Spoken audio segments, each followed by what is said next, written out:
Ya, apa yang menjadi penyembahan saat ini sekarang? Bangsa Israel adalah bangsa pilihan Allah. Tetapi waktu mereka meninggalkan Allah dan mereka pergi menyembah kepada Baal dan kepada penyembahan berhala lainnya, Allah mengumpamakan seperti seorang istri yang meninggalkan suami, yang menceraikan istrinya atau suaminya lari meninggalkan. Seperti itulah bangsa Israel melakukan. Mereka meninggalkan Allah dan pergi menyembah kepada penyembahan berhala lainnya. Apa yang disampaikan oleh Allah kepada bangsa Israel melalui Nabi Yeremia? Kita akan melihat bagian firman Tuhan yang disampaikan oleh Nabi Yeremia kepada bangsa Israel, terutama kepada kerajaan Israel dan juga Yehuda. Demikian firman Tuhan dikatakan seperti ini.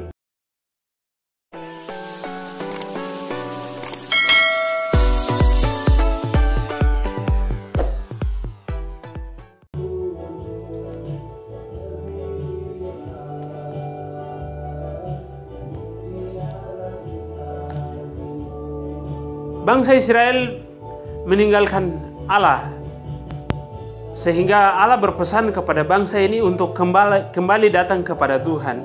Seperti dikatakan di dalam Yeremia pasal 3 ayat 14. Firman Tuhan dan Allah berkata melalui Nabi Yeremia, dia katakan seperti ini.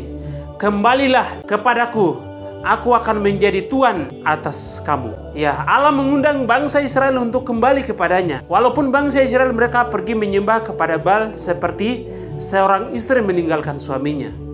Kita melihat dari mana sejarah Allah memanggil Abraham keluar dari Ur Kasdim dan perjalanan yang sangat panjang.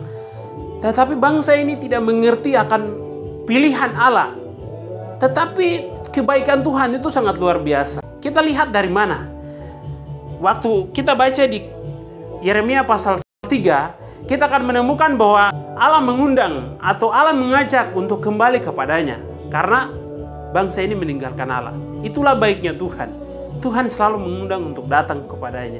Seperti Allah berfirman kepada Yeremia. Dan pada saat itu yang menjadi raja atas Israel atau Yehuda adalah Raja Yosia.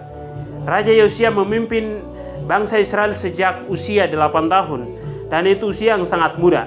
Tetapi Tuhan pakai dia menjadi sangat luar biasa. Dan firman Tuhan mengatakan bahwa Raja Yosia hidup berkenan di hati Tuhan seperti bapa leluhurnya yaitu Daud. Nah, itu yang menjadi sangat luar biasanya. Karena itu Allah tidak bisa mengingkari perjanjian yang Allah berikan kepada bangsa Israel. Allah tidak bisa memutuskan bangsa ini mati begitu saja. Tetapi dia mengajak untuk kembali lagi dan bertobat. Dia berkata berbalik. Mari kembali kepadaku, karena saya yang menebus kamu. Saya yang memilih kamu untuk menjadi umat saya. Ini adalah kata-kata firman Tuhan yang disampaikan. Karena itu, bangsa Israel bertobat. Menjadi sangat luar biasa adalah sewaktu Allah berfirman kepada bangsa Israel. Seringkali bangsa Israel seakan-akan seperti tidak mendengar. Seakan-akan seperti Allah tidak peduli. Seakan-akan mereka meninggalkan Allah, seakan-akan tidak Allah ada yang memilih mereka, yang membawa mereka keluar dari Mesir. Tetapi puji Tuhan, ada beberapa raja yang memerintahkan untuk umatnya berbalik, termasuk rajanya, termasuk Yosia. Itu sangat luar biasa, sehingga yang menjadi renungan yang bisa kita pelajari dari sini adalah hidup kita saat ini menjadi objek penyembahan. Atau fokus kita itu kepada apa? Apa yang menjadi tuan atas hidup kita saat ini? Mungkin uang menjadi tuan, atau mungkin pekerjaan, atau mungkin harta kekayaan, atau mungkin pendidikan, atau hal apa saja yang menjadi tuan. Firman Tuhan mengajak dan berkata bahwa aku akan menjadi tuan atas hidupmu, atas kamu. Karena itu mari berbalik dari apa yang menjadi tuan-tuan dalam setiap kehidupan kita. Seperti bangsa Israel ini, Allah mengundang untuk dia sendiri akan menjadi Tuhan. Kalau menjadi Tuhan maka pasti ada hamba-hambanya. Dan ayat selanjutnya di ayat 15 Allah berkata seperti ini.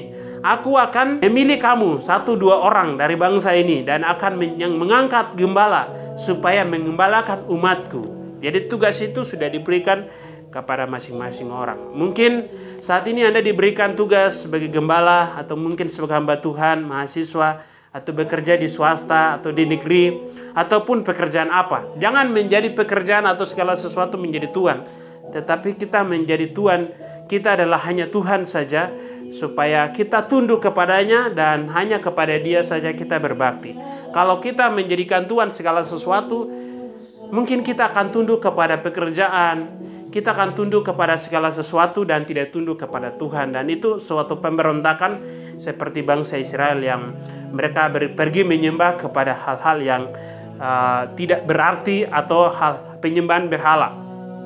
Karena itu mari kembali kepada Tuhan dan kita menjadikan Tuhan kita itu Allah kita, supaya Dia yang memulihkan hidup kita. Dan Dia akan mengangkat kita menjadi gembala di setiap apapun.